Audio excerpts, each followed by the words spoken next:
भगवान श्री सीताराम जी के चरणों में प्रणाम करके आइए कुछ बड़े ही महत्वपूर्ण चर्चा पर आज बात करते हैं। और आज के इस टॉपिक का नाम ही रख लेते हैं, सुख शांति और समृद्धि चाहिए तो अपनाएं यहाँ बताए हुए इन सरल उपायों को। किसी ने वास्तु दोष के बारे में भी पूछा था। हमारे यहाँ वास्तुशास्त्र भी है। घर में परेशानियां खत्म नहीं हो रही हैं। अक्सर ऐसा होता है, कभी कभी तमाम सारे लोग होते हैं एक ही परिवार में, सब परिश्रमी होते हैं, मेहनत करते हैं, लेकिन पैसे रहते नहीं, कर्ज की समस्या बनी रहती है।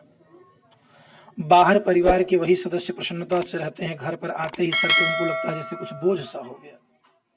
एक दूसरे के बीच में सामंजस्य नहीं रहता, तो इसमें वास्तु दोष भी आड़े आता है। तो वास्तु शास्त्र में हमारे यहाँ कुछ ऐसे बड़े सरल, बड़े छोटे उपाय बताए गए हैं। इनके करने से जीवन की समस्याएं खत्म होने लगती हैं। वास्तु किसी भी घर के रहने वालों को शांति पूर्वक रहने में बड़ा सहायक होता है। इससे घर में सकारात्मक ऊर्जा का भी प्रवेश होता है। वास्तु के इन उपायों के करने से जीवन को फिर से ऊर्जावान और समृद्धि वाला बना सकते हैं। तो आइए हम चर्चा करते हैं उन उपायों की। और उपायों की चर्चा करने से पहले एक बार फिर से निवेदन करते हैं, अगर आप पहली बार इसको सुन रहे हैं या इसे देख रहे हैं, तो इस तरह के इतने महत्वपूर्ण बिंदुओं पर चर्चा आपको यहाँ मिल जाएगी। ऐसे सकारात्मक, शुद्ध, शास्त्र सम्मत सलाह आपको यहाँ मिल जाएंगे जो अन्यत्र दुर्लभ ही है, समझिए। इसीलिए आपसे निवेदन है कि इस चैनल को एक बार आप जरूर सब्सक्राइब करें, और उन लोगों से भी निवेदन है जो सब्सक्राइब कर चुके हैं वो इसे शेयर खूब करें, लाइक जरूर करिए। इसलिए कीजिए, डिसलाइक करते समय एक बार सोच लिया कीजिए। जो भी चर्चा है भगवान श्री सीताराम से जोड़ करके है, और भगवान श्री सीताराम अर्थात ईश्वर से जुड़ी चर्चा को डिसलाइक करने का मतलब ही होता है कि आपका जीवन ही कहीं ना डिसलाइक होने लगे। जब भगवान से जोड़ करके चर्चा की जा रही है तो आप उसे लाइक करके तो देखिए, लाइक करते करते दुनिया आपको लाइक करने लगेगी। इसमें तो किसी के अहित की बात नहीं कही जाती, जाति पाति का कोई भेदभाव नहीं किया जाता। जो कुछ जैसा हमारे शास्त्रों में वर्णन है मानव कल्याण के लिए, वैसा आपके सामने प्रस्तुत किया जा रहा है। आप कुछ नहीं कर सकते तो कम से कम समर्थन तो कर दें। लाइक का अर्थ समर्थन होता है। रामचरितमानस की एक चौपाई है, कहहीं सुनहीं अनुमोदन करहीं ते गोपद इव भवनिधि तरहीं। जो राम कथा कहता है, जो राम कथा सुनता है, लेकिन अगर आप कहने और सुनने दोनों में असमर्थ हैं, नहीं उपस्थित हैं, तो जो इसका समर्थन करता है उसका भी मंगल हो जाता है। तो लाइक का अर्थ समर्थन ही तो हो गया। आप कुछ नहीं कर सकते, प्रचार प्रसार नहीं करते, तो समर्थन तो करिए कम से कम। लेकिन डिसलाइक करने का अर्थ है ईर्ष्या का प्रदर्शन, जो आपके जीवन के लिए हानिकारक होगा। जब इसमें मानव कल्याण की बात हो रही है तो आप ऐसा कहाँ सोच रहे हैं। और इतने सरल, इतने आसान उपाय मैं बताने जा रहा हूं जो हमारे शास्त्रों में, वास्तु शास्त्र में जिनका वर्णन है कि जिससे घर की परेशानियां दूर होंगी ही होंगी, कोई टाल नहीं सकता। बस करके आप देखियो, बड़े छोटे और खर्चीले नहीं है ये। इसमें आपको बहुत ज्यादा रुपए पैसे की आवश्यकता नहीं है, रुपए पैसे ना के बराबर लगने हैं। बस करके अंदाजिए और प्रयास कीजिए। मेरे द्वारा बताए गए सारे उपायों को आप करके देखिए, उसकी बातों में किसी को ना आइए। मेरे कहने में भी नहीं, उसको आप करिए, साइड इफेक्ट तो है नहीं कुछ। तो एक बार जो लोग नए हैं वो जरूर इसे सब्सक्राइब करें, क्योंकि बहुत कुछ जीवन उपयोगी चीजें आपको इन वीडियोस के माध्यम से आगे मिलने वाली हैं। और अगर आप इनसे जुड़े रहेंगे तो इसकी सूचना आपको तुरंत मिलेगी। तो तुरंत सब्सक्राइब करें और पीछे के वीडियोस भी देखें। और आगे तो कुछ इतने अच्छे मिलने वाले हैं कि जिसकी आपने कल्पना नहीं की होगी। और जो मिलेगा सब रामचरितमानस, वाल्मीकि रामायण, उपनिषद, हमारे धर्म ग्रंथों से ही मिलेंगे। हमारे ऋषि मुनियों के द्वारा बताए गए सरल सुगम उपाय, जिन पर चलकर भारत आनंदित था, भारत समृद्धवान था, भारत सोने की चिड़िया कहा जाता था, दुनिया जानती है, भारत विश्व गुरु था। उन्हीं उपायों को बताया जाएगा।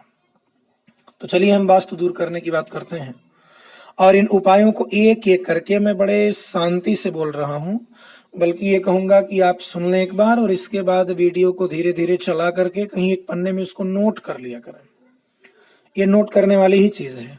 और एक एक करके व्यवस्था घर की बदलिए और महीने भर के अंदर परिवर्तन देखिए।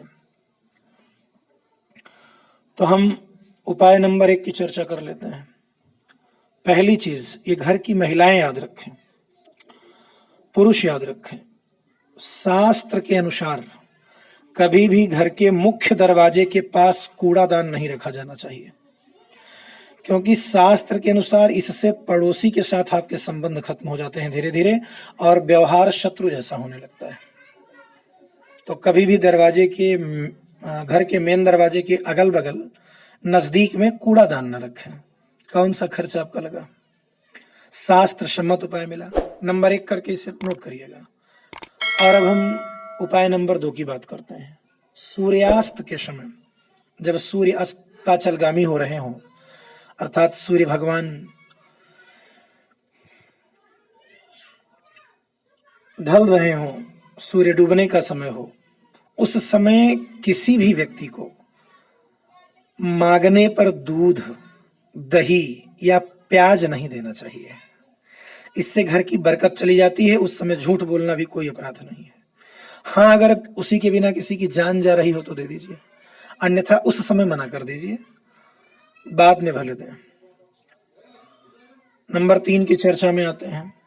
फल खाना स्वास्थ्य के लिए बड़ा हितकर है, लेकिन याद रखें फल के छिलके कूड़ेदान में न डाला करें। फल के छिलकों को बाहर कहीं दूर फेंक दिया करें, घर से थोड़ी दूर पे। ऐसा करने से आपको इतना लाभ मिलेगा जिसकी कल्पना नहीं, और कभी भी बिजनेस या नौकरी से संबंधित कोई शुभ सूचना मिल जाएगी।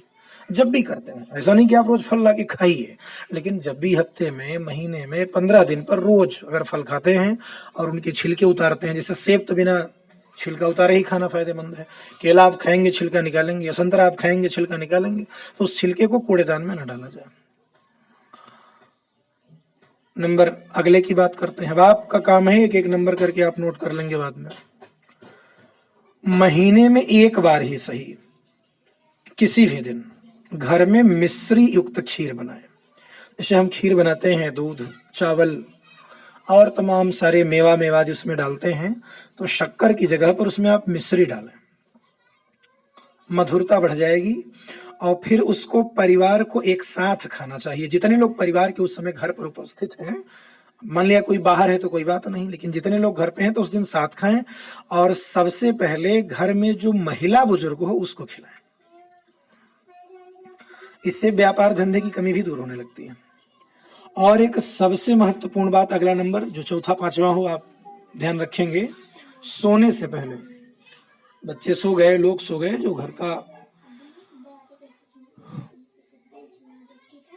ऐसा व्यक्ति है या घर में ऐसी महिला है जो सबसे बाद में सोने जाती हैं या जाते हैं, वो सोने से पहले रसोई घर में, रसोई घर का अर्थ किचन, भोजन जहां बनाया जाता है, रसोई में बाल्टी पानी से भरकर रखें। सुबह को पानी को आप कहीं उड़ेल दें, लेकिन सोने से पहले रसोई में बाल्टी भरकर रखें। आप करके देखिए, इससे कर्ज से बड़े जल्दी मुक्ति मिलती है। और यदि बाथरूम में बाल्टी भरकर रखेंगे तो जीवन में उन्नति के मार्ग में बाधा नहीं आएगी। बृहस्पतिवार के दिन अगला नियम, बड़े सरल, बड़े आसान, बृहस्पतिवार के दिन घर में कोई भी पीली वस्तु अवश्य खानी चाहिए और हरी वस्तु से दूरी बनानी चाहिए।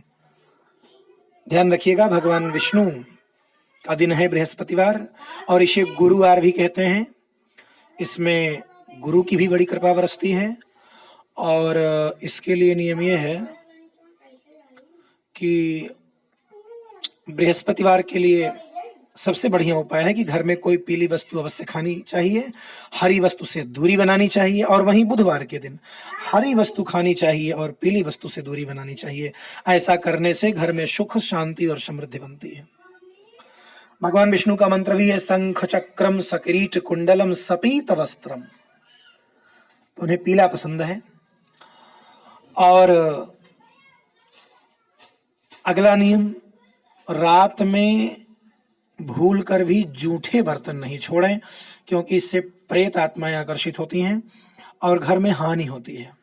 और एक चीज ध्यान रखेंगे, जब पूरा परिवार बाहर जा रहा हो, कोई ऐसा कार्यक्रम है कहीं बाहर, कोई फंक्शन उत्सव है, ऐसी जगह है जहां पूरे परिवार आमंत्रित हैं, तो पूरे परिवार को अगर जाना हो, दूर की यात्रा पे जाना हो, तो कभी भी एक साथ ना निकलें, आगे पीछे जाएं। इससे कीर्ति की वृद्धि होती है, समाज में आपका मान सम्मान बढ़ जाता है। अगला नियम, स्नान के बाद कभी भी गीले या एक दिन पहले के प्रयोग किए गए तौलिए का प्रयोग नहीं करना चाहिए। इससे संतान हठी व परिवार से अलग होने लगती है, वह अपनी बात मनवाने लगती है। इसलिए हर रोज साफ सुथरा और सूखे तौलिए का ही प्रयोग करना चाहिए। अगला नियम, शरीर में ऊर्जा अगर पाना चाहते हैं, उसके लिए भी ये नियम बड़ा फायदेमंद होने वाला है। अगर घर का उत्तरी पूर्वी कोना, जिसको हम ईशान कोण कहते हैं, किसी भी मकान का उत्तर और पूर्व का जो कोना है उसे ईशान कोण कहते हैं, इस दिशा को एक्टिवेट करना चाहिए, सक्रिय करिए इसको। और इसके लिए आप वहां उड़ते हुए पक्षियों की तस्वीर लगाएं। इस दिशा में नदियों की तस्वीर लगाना भी शुभ फल देता है। और वास्तु विज्ञान के अनुसार ईशान कोण को साफ सुथरा रखना चाहिए, इससे नकारात्मक ऊर्जा का प्रभाव कम होता है। बल्कि इस कोने में हो सके तो एक गमले में तुलसी का पौधा लगाएं। कोई लगा सकता है तुलसी का, किसी जाति के लिए कोई बंधन नहीं है। अभी तमाम ऐसे होम्योपैथिक मुस्लिम डॉक्टर हैं जिनके यहाँ तुलसी के पौधे लगे हैं, क्योंकि वो तुलसी का महत्व जानते हैं। आप धार्मिक दृष्टि से न लगाएं, वैज्ञानिक दृष्टि से लगाएं। तो तुलसी एक औषधीय पौधा है, इसलिए लगाएं और लाभ हो अपना करेगा। भाई जिसका मन ना कहता हो, जबरदस्ती भी उसके मन में मीठा डाल दें तब भी तो मिठास मिलेगा। तो ऐसा करिए आप, यहाँ आपको लाभ मिलेगा। और जिस घर में लोग अक्सर बीमार रहते हैं, बहुत महत्वपूर्ण नियम, तो इसकी वजह पूर्व दिशा का वास्तु दोष हो सकता है। इस दिशा के वास्तु को सकारात्मक बनाने के लिए उगते सूर्य की तस्वीर लगानी चाहिए। 7 घोड़ों के रथ पर सवार सूर्य की तस्वीर लाइए और पूर्व दिशा की दीवार पर लगाइए। घर का जो पूर्व दिशा है वहां की दीवार पर लगाइए, अंदर की तरफ मुंह करके। और एक चीज याद रखना, इस दिशा में अंधेरा ना रहे, इस बात का बहुत ख्याल रखना है। पूर्व दिशा में वास्तु दोष होने पर सूर्य गायत्री मंत्र का जाप और ज्यादा लाभ देता है। अब सूर्य गायत्री हम किसी और वीडियो में चर्चा कर देंगे। तो ये हमारे यहाँ वास्तु विज्ञान भी है। आप जानते हैं पहले एक विज्ञान हुआ करता था, बाद में लोगों ने अध्ययन किया, विज्ञान की तमाम सारी शाखाएं बनी। आज एक एक शाखाओं में देखिए कितने सारे विज्ञान हैं, कितने सारी शाखाएं निकल गई हैं। इसी तरह हमारे यहाँ जब दुनिया में लोगों ने विज्ञान को नहीं जाना, तब से हमारे यहाँ विज्ञान था। ये वाल्मीकि जैसे महर्षि ऋषि सब वैज्ञानिक थे, अगस्त जैसे ऋषि सब वैज्ञानिक थे। हमारे यहाँ दुनिया में सबसे पहले विमान शास्त्र है की चर्चा है, जहाँ 51 प्रकार से विमान बनाने की चर्चा है। यहीं के यंत्र, यहीं की शिक्षा, यहीं की पद्धतियों को विदेशियों ने लूटा और अपने नाम पर करवाया उनको। तो हमारे यहाँ वास्तु विज्ञान है, जिसे हम वास्तु शास्त्र कहते हैं। और पढ़ने वाले लोग तो जानते ही होंगे, साइंस का अर्थ विज्ञान और शास्त्र दोनों होता है। और इन छोटे नियमों का पालन अगर आप करते हैं तो जीवन, किसी से कुछ कहने की जरूरत नहीं, कोई चर्चा करने की जरूरत नहीं, आपका इसमें बहुत खर्च नहीं आने वाला है। आप स्वयं अपने मकान में करिए, सारे परिवार के साथ आप स्वयं प्रसन्नता का अनुभव करेंगे। बंद मार्ग धीरे धीरे खुलने लगेंगे। मन प्रसन्नता से जब भरा होगा, उत्साह से भरा होगा, आनंद से भरा होगा, तो अपने आप जीवन में ऊर्जा का संचार होगा और कुछ करने का मन करेगा। और जब आप करेंगे तो सब कुछ आएगा ही। तो बहुत अच्छे और सरल उपाय हमने बताए। अच्छा, कुछ लोगों का ये भी कहना होता है कि जब हमें परिश्रम करना है तो इनका महत्व क्या है, हम इन्हीं की चर्चा स्पेशल कॉल कर लेंगे और जो आपको सुन के लगेगा कि क्या महत्व है। इन छोटे छोटे उपायों का बहुत बड़ा महत्व है। आप इसको अपना करके अपने घर परिवार को समृद्ध, सुखी, आनंदित कर सकते हैं। तो आप इसका लाभ लें और आने वाले वीडियोस में बहुत कुछ ऐसा मिलेगा वास्तव में जिसकी कल्पना आपने नहीं की होगी। एक बार पुनः आपसे, अगर आप पहली बार देख रहे हैं, सुन रहे हैं, तो इस तरह के और लाभप्रद ज्ञान पाने के लिए, इस तरह की शिक्षाओं को आत्मसात करने के लिए, इस तरह की सूचनाओं को जीवन में लाने के लिए आप इस चैनल को जरूर सब्सक्राइब करें, शेयर करें। और डिसलाइक की चर्चा ही नहीं कहीं आ सकती है, वो आपके जीवन के लिए हानिकारक है। भगवान से जोड़ करके जब चर्चा दी जा रही है तो वो लाभदायक ही है, इसलिए इसको लाइक जरूर करें, समर्थन जरूर करें, ये भी तो पुण्य है।